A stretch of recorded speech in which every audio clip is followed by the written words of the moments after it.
Firefighter's disappearance has stumped detectives now for years, and now the cold case will get a new look, including FBI profilers. West 2's Dave McDaniel joins us live in Brevard County with late-breaking details. Dave, investigators say they think they can still solve this case. Well, they say that they are very confident they can come up with some sort of solution. Even though Brandy Hall is missing and presumed dead, they say if they go over the same ground they've gone over before, maybe even interview some of the same people they've spoken with before, maybe with a new set of eyes on this case and with years of reflection, they're hoping to come up with some fresh answers. Officially, Brandy Hall is missing. Last seen August 17th, 2006. When she didn't show up to testify at her husband's sentencing for his involvement in a marijuana grow house, the search for her only found her firefighting bunker gear floating in a Palm Bay pond. Then detectives found her truck. Inside the truck, blood. Brandy's blood. Nothing to show that she's still alive. No contact. Nobody's seen her, heard from her. No activity on credit cards or anything like that. Somebody out there knows something. They may not think it's important. But, any little thing can be important. I'm confident that this case will come to a successful conclusion. Brandy Hall's husband has cooperated all along. Others who have been questioned before will be questioned again, including a woman who had a public argument with Brandy Hall. There was some arguments, of what I understand, in the past between them. I guess the well-known at Grant Seafood Festival, I guess they had a blow-up there before this happened. It hurts the case, of course, to not have a body. Only things to hint there should be a body somewhere. Be revisiting a lot of the same people, make sure we have all the facts, everything, and see if they remember anything different now. And investigators stress that they need to hear from people who perhaps have not come forward in the past. And they say if those people are uncomfortable contacting law enforcement directly, they can always call Crime Line, and they have the possibility of remaining anonymous but still getting a $5,000 reward. Reporting live in Brevard County, Dave McDaniel, West 2 News. Mother, daughter, wife, missing. On the night of August 17th, 2006, Brandy Hall walked out of the Malabar fire station. What happened next remains a mystery. One thing we know for certain, Brandy never made it home. Where are you, Brandy? Where are you? Dear God, where are you?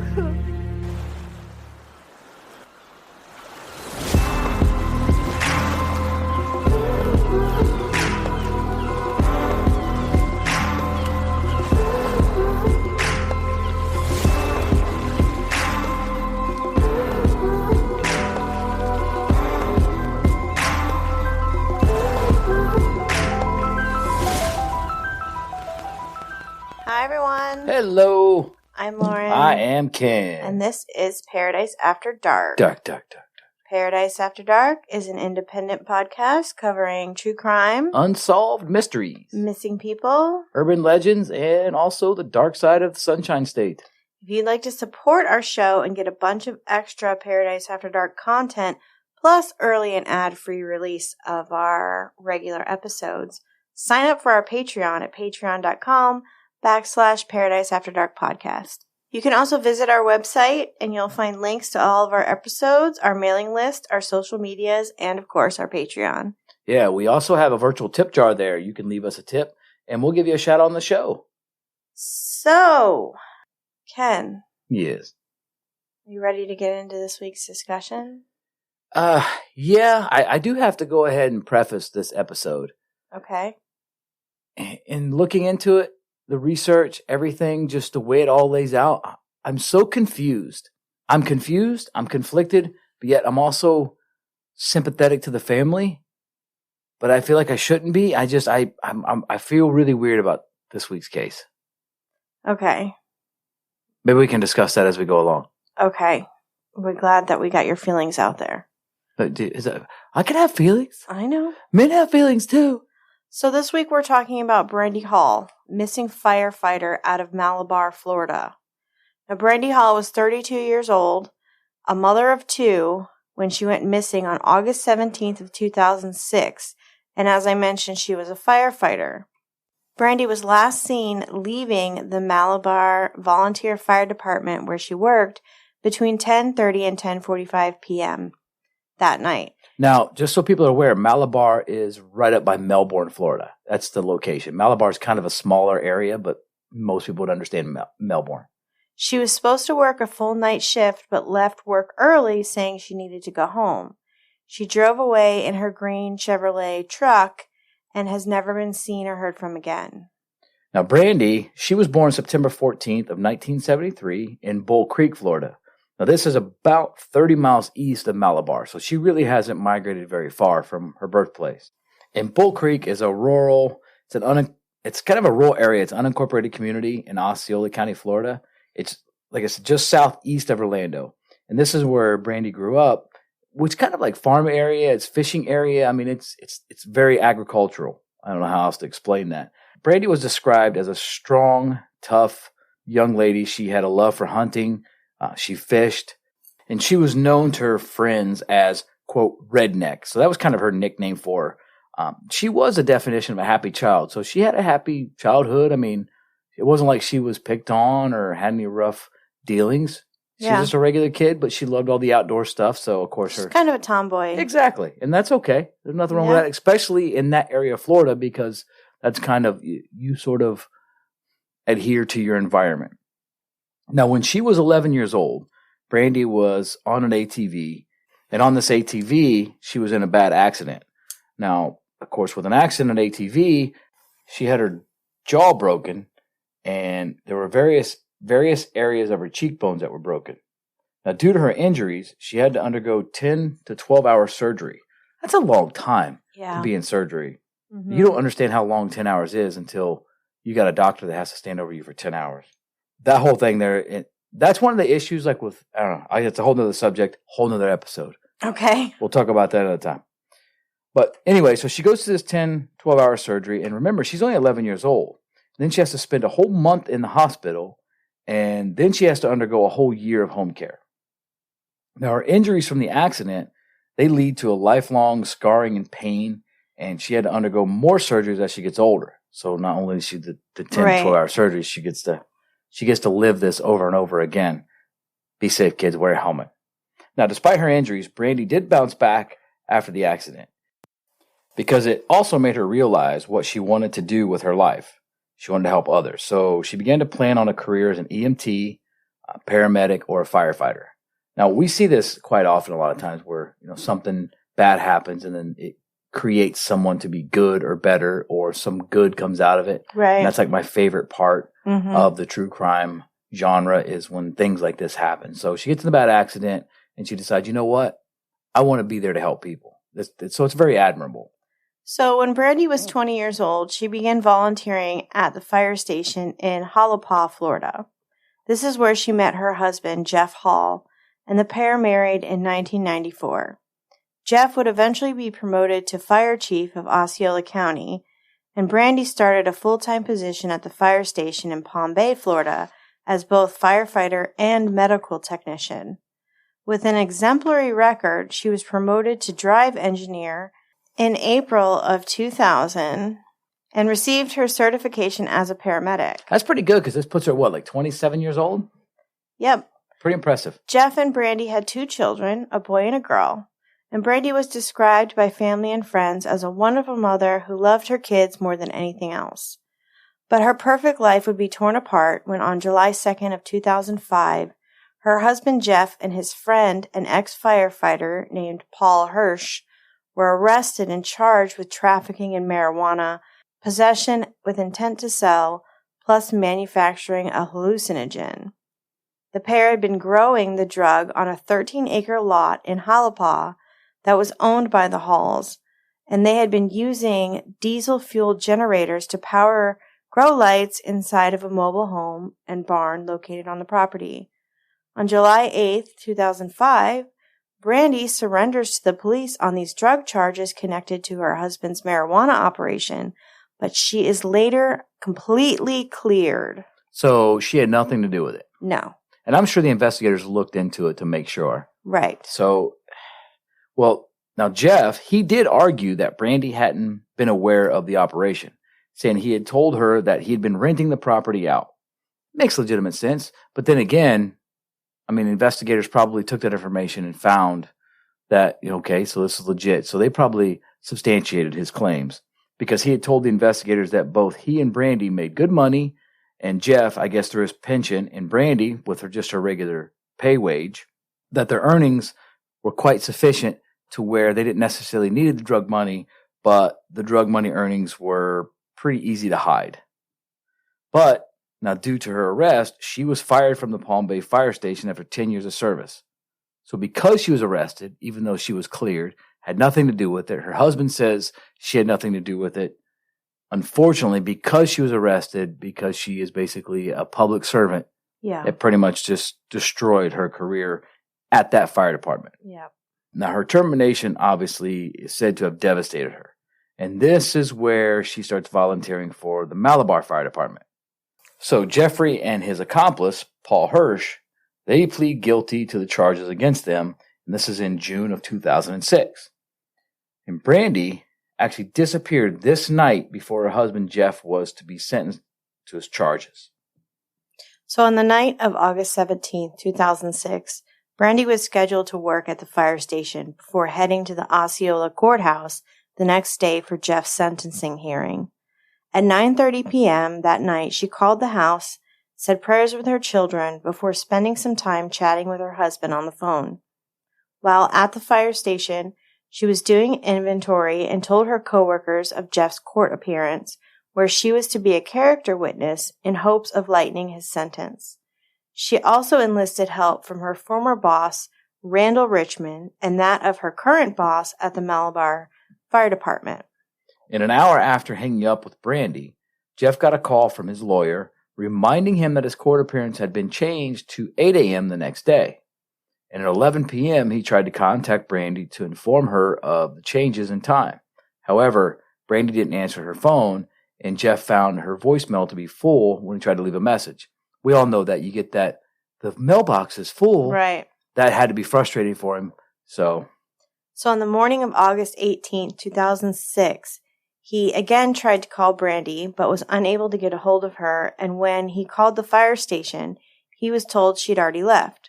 Upon hearing this, Jeff assumed his wife was on her way home. But Brandy didn't show up while Jeff was getting the kids ready for school.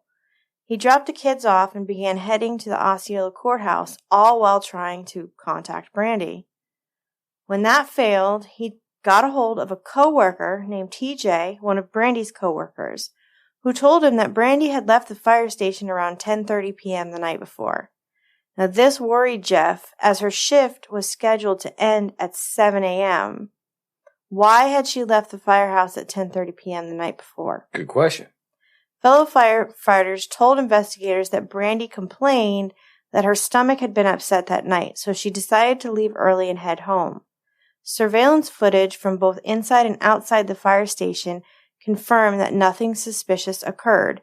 It showed her relaxing and talking to her colleagues in the station's living room before leaving alone in her pickup truck at approximately 10:50 p.m. Now, when Jeff arrived at the courthouse, he inquired if any of the couple's friends and family had seen Brandy. When none had, he'd hoped she'd simply gotten cold feet, as apparently she really disliked going to the courthouse. I understand that. That's sensible. During this time, he received a call from Randall Richmond, who we know was Brandy's former boss, who told him that he was unable to make it to the courthouse that day. When Jeff asked if he'd seen Brandy, Randall Richmond abruptly hung up on him. Well, an article in Florida Today by John A. Torres titled, "Who is Missing Firefighter Brandy Hall?" It has a very detailed timeline of the events leading up to and during and after Brandy's disappearance. So at 10:45 p.m. on August 17th of 2006, Brandy Hall is last seen leaving the Malabar Volunteer Fire Station. Now, 11:06 p.m. on August 17th, 2006, Brandy Hall and Palm Bay Fire Captain Randall Richmond, who Lauren spoke about earlier, which was her old boss, now they're going to talk for 10 minutes and 46 seconds on the phone. That is the last phone record of anyone speaking with Brandy at all. And it needs to be noted that Brandy was having an affair with her former boss, who was a married fire captain, and at the time of her disappearance, seems suspicious a little bit? A little bit. So Randall Richmond is her old boss from her old fire department, who knows Jeff, who's having an affair. Now, mind you, he's actually a little bit older than her. He's significantly older than her. He's a lot older than her. Who has a pretty big job. Right. So this is the last person to speak with her prior to her disappearance. So on August 18th, 2006, Jeffrey Hall is sentenced to 18 months in prison and 42 months of probation on those drug charges. And then on August 18th, 2006, the same exact day, Brandy Hall's firefighting gear and truck are found in a Palm Bay pond. Now, again, like Lauren said, I got a question for you. What about the kids? So obviously he can't leave the courthouse, correct? So he can't leave the courthouse because he's been brought up on drug charges and he's going to jail. Yeah. Because when you're convicted, they just take you back to jail, correct? Correct. I mean, they don't be like, hey, go home and get some stuff together and then come back tomorrow. We're going to put you in jail. They take you straight from the courtroom to jail once you're convicted. Right. As I'm sure everybody in the true crime genre knows. But he dropped the kids off at school, so we know that. So one of the family members or somebody had to pick up the kids from school or something. I'm sorry, I'm weird like that. I think about the kids when it's like, where are the kids? Because you just go right to there. But Brandy's green pickup was found submerged in the pond that is often used in police training after other pieces of her firefighting suit, known as bunker gear, was found by a fisherman floating in the pond. There were broken tree branches, tire marks in the ground, and an oil slick in the water, which indicated a vehicle had entered the pond. Divers would later confirm this to be all true and factual. Investigators told the press that a substantial amount of blood was found in the cab of Brandy's truck. Now, as the truck was sent away for forensic examination, Jeff learned of its discovery while watching the 11 p.m. news through his cell. Could you imagine? Yes, the day he's sentenced to 18 months. And then he learned, and his wife didn't show up. And of course, he'd been trying to call her and contact her prior to his court appearance, and he knows he dropped the kids off. And it's like, wait a minute. Now I'm watching on the news from my jail cell, and there's nothing that I can do. Mind you, it's his own fault that he can't do anything. I mean, it's legitimate, but I just can't even fathom how that must have felt at that time. Because over the next few days, police dive teams searched the pond for more clues, and the pond was eventually drained, but nothing else was found at the time. So it's like they just emptied the pond, they drained the pond, nothing else was found at the time. Except for her truck and her gear. Her truck and her gear was found, but I'm saying they found no other clues. They didn't find Brandy is what I'm getting at. And we're going to learn a little bit more about her truck here in a minute. But on June 24th, 2007, almost a year later, fishermen found Brandy Hall's backpack containing clothes, her wallet, a day planner, and metal weights in a Vero Beach canal. Weights? Metal weights, yes. So Vero Beach is about 30 miles south of Palm Bay. And the canal and the pond where the backpack was found are not connected. So it's not like maybe this was in the pond and it somehow floated drifted down over, yeah. So the fact that there were weights inside the backpack were also a red flag. Well, of course, because that would imply that they were trying to be hidden. But this is kind of a strange tidbit here. Her medication that she took daily to deal with headaches that were a residual result from her ATV accident when she was little was missing from the backpack. Oh, so her medication wasn't there. Right. So authorities have found no evidence that Brandy's disappearance was related to her husband's drug trafficking. When asked to take a lie detector test, her husband Jeff obliged and showed no signs of deception, and Jeffrey was ruled out as a suspect in his wife's disappearance. Hopefully for more than just a polygraph. Well, given that the truck was found underwater, police looked into the possibility that Brandy had died by suicide. Over the past few months, she had been experiencing many financial pressures due to Jeff's charges and her losing her job at the Palm Bay fire station. And the last time her friends had seen her, she appeared stressed about the number of bills the family had, and she felt she wasn't getting ahead, despite how much she was working. Because of this, she spent the night before her disappearance looking through the phone book for places to work. Brandy's family stated that she was stressed over her unemployment and the charges against her husband, but they did not believe she would have abandoned her two young children. There's been no activity on Brandy's bank accounts since she went missing. Authorities believe foul play may be involved in her disappearance. They have several persons of interest in the case, but no charges have ever been filed. So they did find blood in the cab, though. Yes, we're going to get to that. So, okay. But, well, that's what I said. They did find some blood in the cab, and now they're saying that it's possible it could have been a suicide, but she's not there. Right. Which is a little bit of a conflict, at least in my brain. But hoping to uncover new leads, the investigators subpoenaed Brandy's cell phone, her bank account, and her email records. And in her phone records, they confirmed that her call to her husband, Jeff, as well as his attempts to call her back at 11 p.m.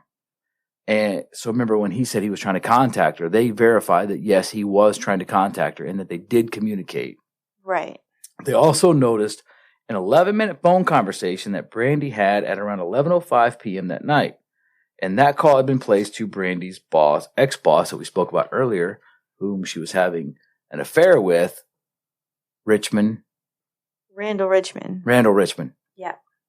So, like I said, this is the older gentleman that used to be her ex-boss. Well, apparently they were having an affair. And that was the last phone call ever recorded that Brandy ever made. So when interviewed by investigators, Richmond initially told them he hadn't spoke to or seen Brandy in a few weeks, a claim that was disputed by the previously reviewed cell phone records.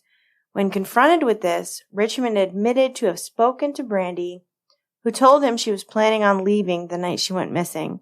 She had been waiting at a Sunoco gas station for money to be delivered, but she didn't tell him who was delivering it to her.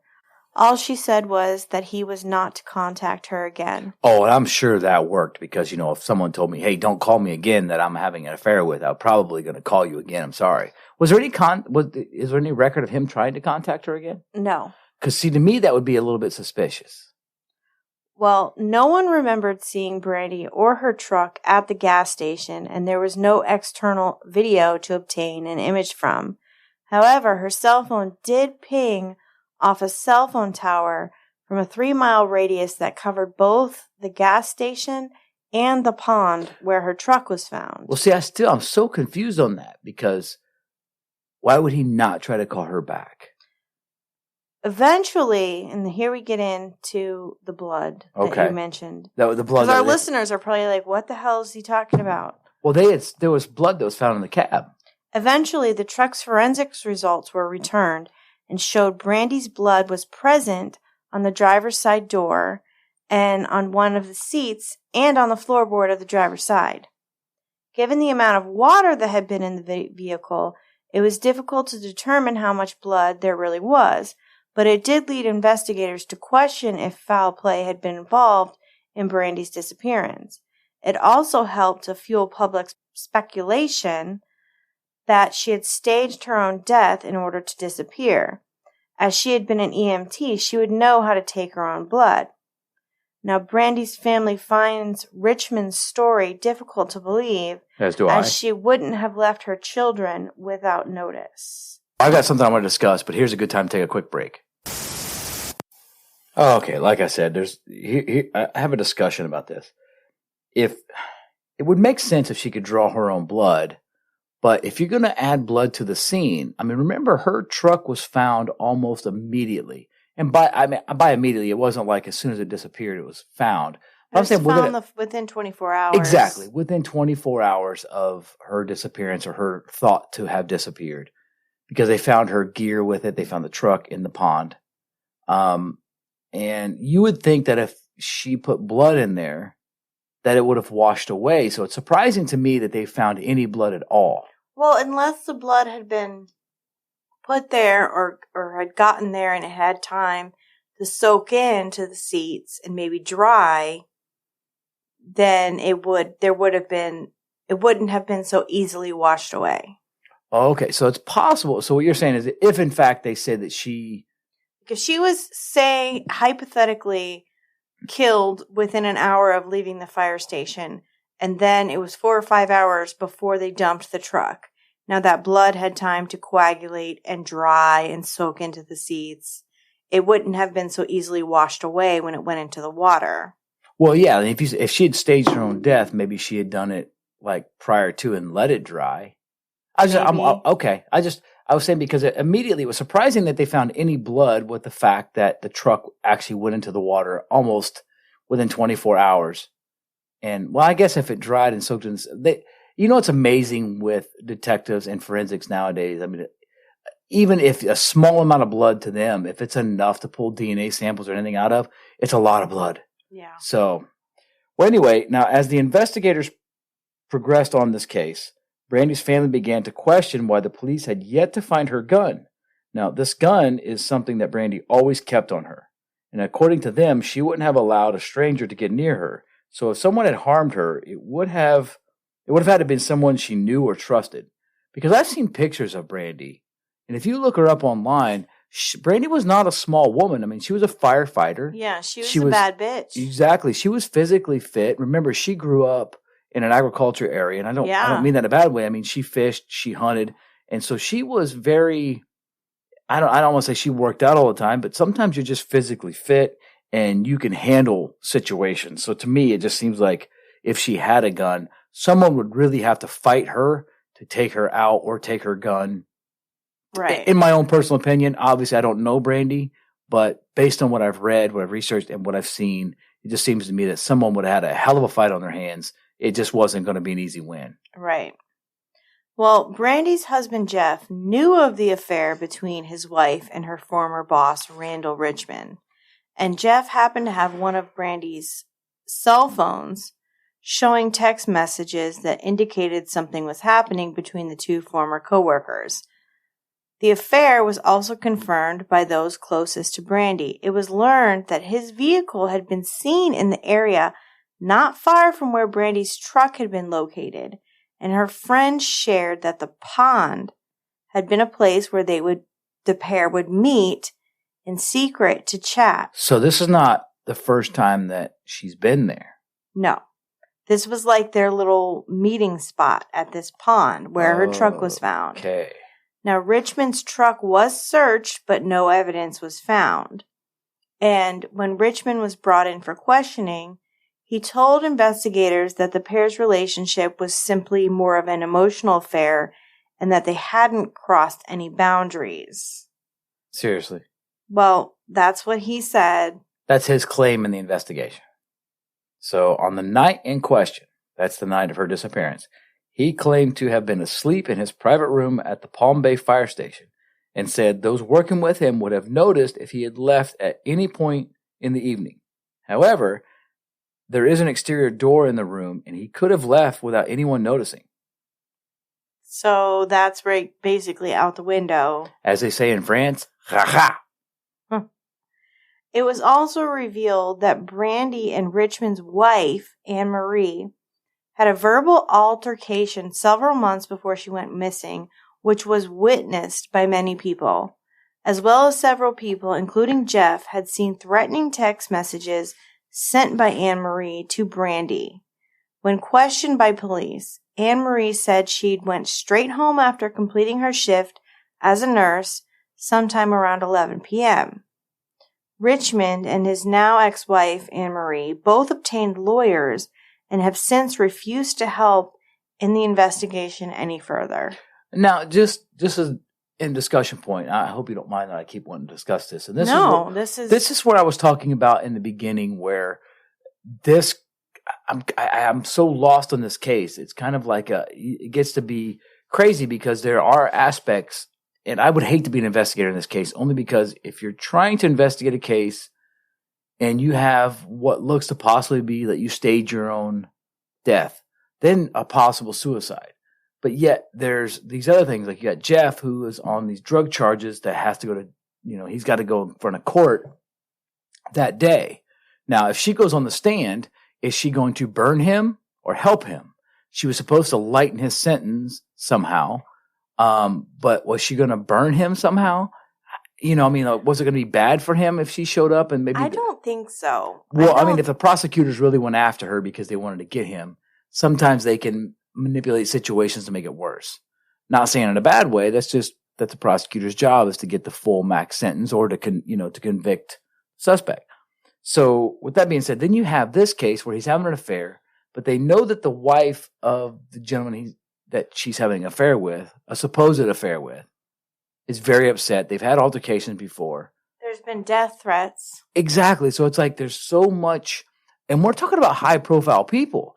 And so, I mean, it doesn't seem like it's not just like me and you. We're not really high profile people, you know. But if you're a fire captain or fire chief, if you work at, I mean, your public servants, those people, they answer to elected officials, which are very public officials. You know what I mean? You know what I mean? Mm-hmm. So it's, I don't know. It's like you're a lot of scrutiny. You know, you're kind of under a thumb. You know, understand what I'm trying to say? You're right. Yeah. Because I'm kind of lost. I can't find the words. Which, surprise to our listeners, Ken can't find words, but I can't find see or saw either. But either way, well, I know how to find them. I just don't know how to use them.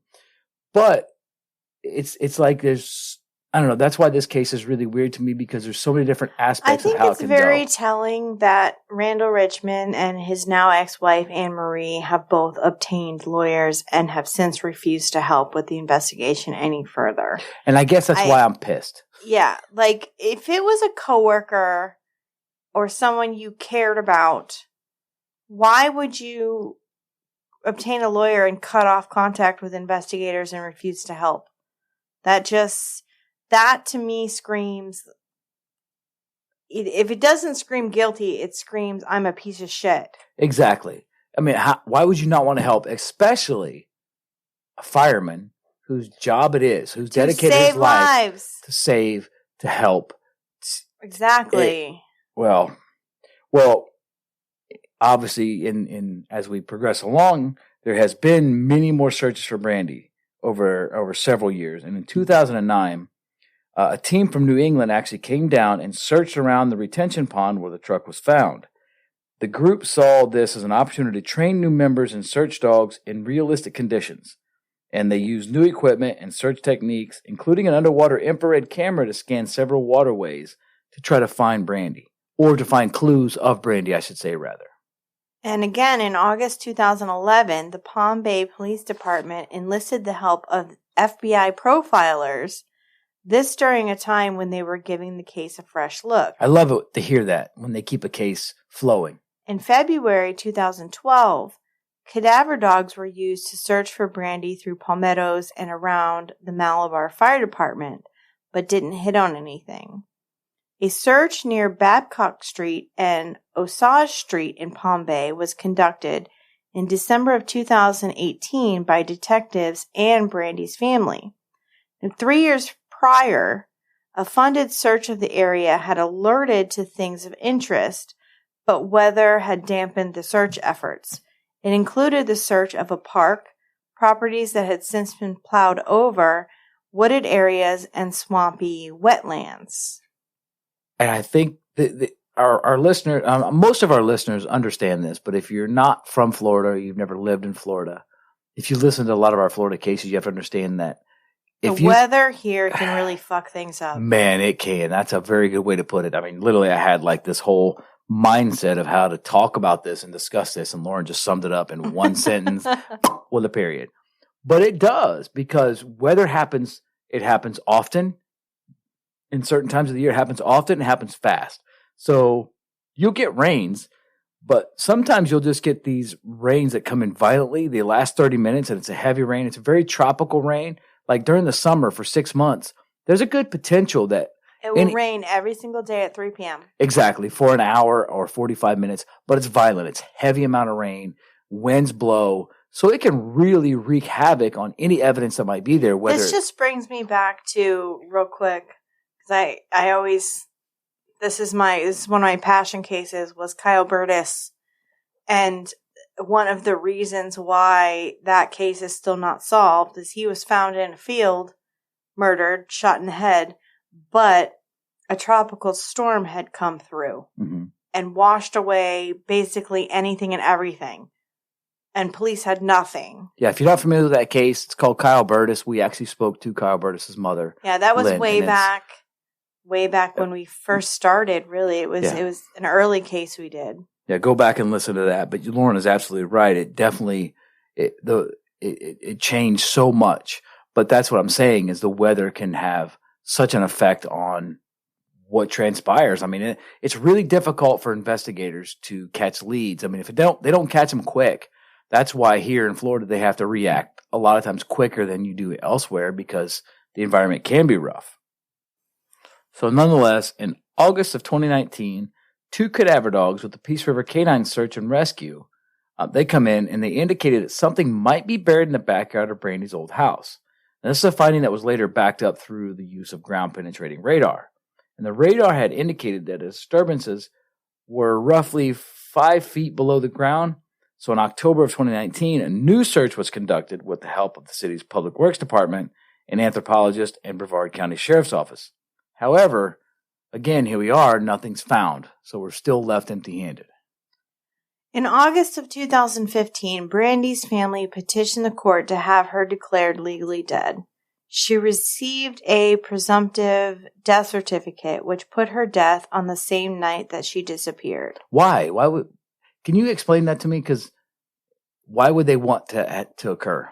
Well, there's many different reasons. I'm assuming, and this is just my assumption, that she probably had life insurance for her children. Oh, yeah. You know what? You're right. I'm sorry, the children. I forgot. And that's my fault.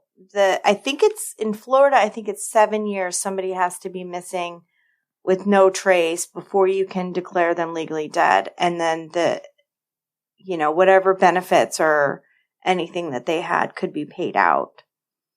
In 2016, Brandy's family held a memorial for her behind the Malabar Fire Department to mark the 10-year anniversary of her disappearance. But nonetheless, the case is not closed. It's past the desks of many detectives in Palm Bay Police Department, and they're still actually actively following leads. Although this case is now classified as a homicide investigation, it's no longer considered a missing person. Investigators feel confident that Brandy was killed the night she disappeared. Jeff Hall was paroled from prison in 2009, and he and his children now live in Orlando. Now, Brandy's family believes there are people out there who know what happened to her. And remember, all it takes is one person to come forward with one good tip. So like we always say here at Paradise After Dark, if you know something, say something. Exactly. And again, remember, just if you don't say something, if you know something, tell this story. If you see something, say something. If you know something, say something. If I'm saying is if you see something, if you know something, say something. Tell this story that we're telling you tonight to a friend. Maybe somebody who doesn't listen to the show. Of course, tell them we're awesome and you want them to listen to the show. But the reason you want to do that is because you want to tell them the stories that we tell here, especially for missing people or unsolved cases, because somebody might know something that might get triggered by something you say. Right. If you tell someone the story, they may tell someone the story.